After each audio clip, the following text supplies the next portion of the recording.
A série O Esquadro da Candelária retrata a jornada de 4 jovens moradores de rua que lutam para sobreviver em meio à violência, abandono e injustiça no Rio de Janeiro dos anos 90.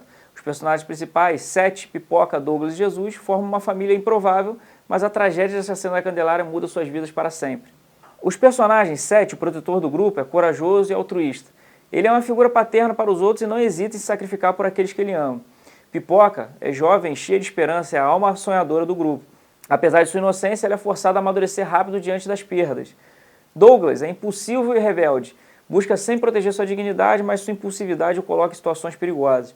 Jesus é silencioso e determinado. Ele carrega um espírito resiliente. Sua habilidade de planejar e agir em momentos críticos faz dele um herói inesperado. A partir de agora, como a gente falou, temos muitos spoilers para contar porque a série se desenvolve entrelaçando tudo, né? Os personagens eles ficam interligados em suas tramas, pois atuam nas noites anteriores ao massacre da Candelária.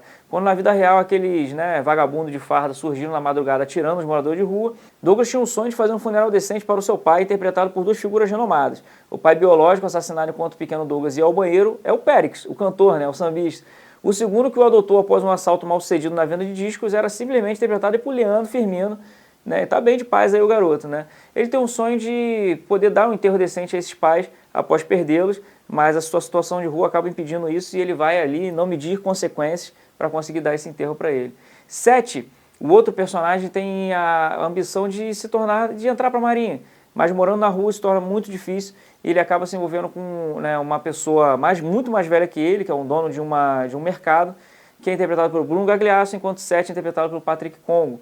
Esses dois personagens acabam tendo ali essa relação tóxica, amorosa, e o Sete acaba tentando galgar de todas as formas possíveis essa saída de lá. Jesus, como a gente falou, é um personagem mais silencioso, ele atua pouco naquela relação entre eles, mas está sempre presente nos planos. Mas é aquele cara também que sai do nada no meio da conversa e vai fazer alguma coisa que ele está pensando ali. Vale lembrar também que ele tem umas coisas muito loucas, como beijar o pé de defunto, por exemplo, para perder o medo da morte. Então ele tem essas inserções, é essencial no final da série. A Pipoca, ela foi abandonada pela mãe muito pequenininha e tem um sonho aí, ela quer que a mãe volte para ela. Uma das cenas, por exemplo, que arrebenta o coração da gente, que é naquele casamento de ricaço ali, que parece uma apresentadora de programa e um cara ricão. E eles se casam e, cara, ela usa ali aquele momento que ela tem uma criança que surgiu ali, o cara bota o microfone e a câmera para ela, e aí ela fala, mãe, vem me buscar, Então é uma cena daquelas de rasgar a gente ao meio mesmo. E sempre ao final do episódio, quando conta a história de cada um desses personagens, você tem essa chegada do carro lá, que vai atirar, que vai acabar com todo mundo, deixando a tensão, mas como se fosse uma espécie de sonho ou viagem deles durante o sono, antes da chacina. Sempre existe uma combinação artística muito interessante na série. É um trecho deles talvez transcendendo a situação de rua e cada um alcançando a sua plenitude de uma forma muito bacana, Enquanto Jesus, por exemplo, surfa em cima do trem e indo parar num lugar, cara, de fantasia mesmo, com uma coisa meio afrofuturismo, que também é muito abordado, por exemplo, no Sete. O Sete dança e canta num grande festejo. Muito da cultura de matriz africana é apresentada nesses personagens, em plenitude, no auge, assim. Você tem, por exemplo, o Douglas conseguindo fazer o enterro dos dois pais, os dois pais cantando num samba ali, fazendo um festejo interessante. A Pipoca, por exemplo, ela se vê num programa de televisão onde todas as crianças são negras como ela, são todas muito parecidas com ela, e a mãe dela é a pessoa convidada que vai vir buscá-la. Então, antes do momento da chacina, esses personagens encontram essa plenitude através de uma combinação artística muito interessante, cara.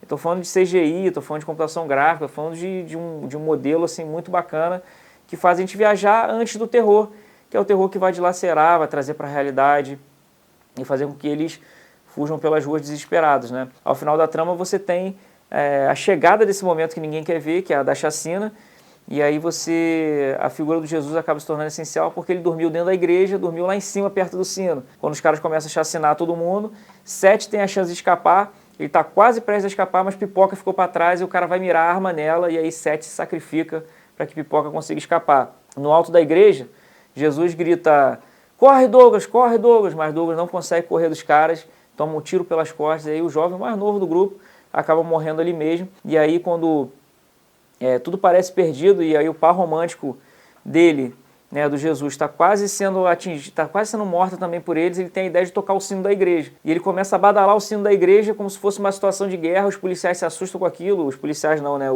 os caras que são policiais, mas são bandidos aí, né, assassinos, fogem com os carros, porque o Jesus começa a badalar lá o sino da igreja da Candelária, e aí salva seu par romântico ali dessa morte certa. Ao final é Pipoca, Jesus e Jéssica, que é né, o par do Jesus, correndo desesperadamente pelas ruas ali do Rio de Janeiro, com aquele letreiro subindo, dizendo quais foram os impactos dessa chacina para os moradores de rua, e como muitos moradores de ruas ainda estão. A série também tem momentos muito impactantes, você pode conferir nas nossas redes sociais, a gente está fazendo alguns recortes dele, falando sobre a posição das pessoas pretas nessa situação.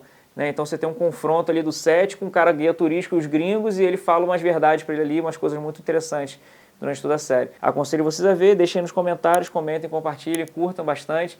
Considerem o nosso apoia-se para a gente continuar mantendo esse projeto de cultura brasileira pujante, falando de tudo, da literatura aos games aqui pra gente, pra nós, tá bom? Grande abraço, valeu, tchau, tchau.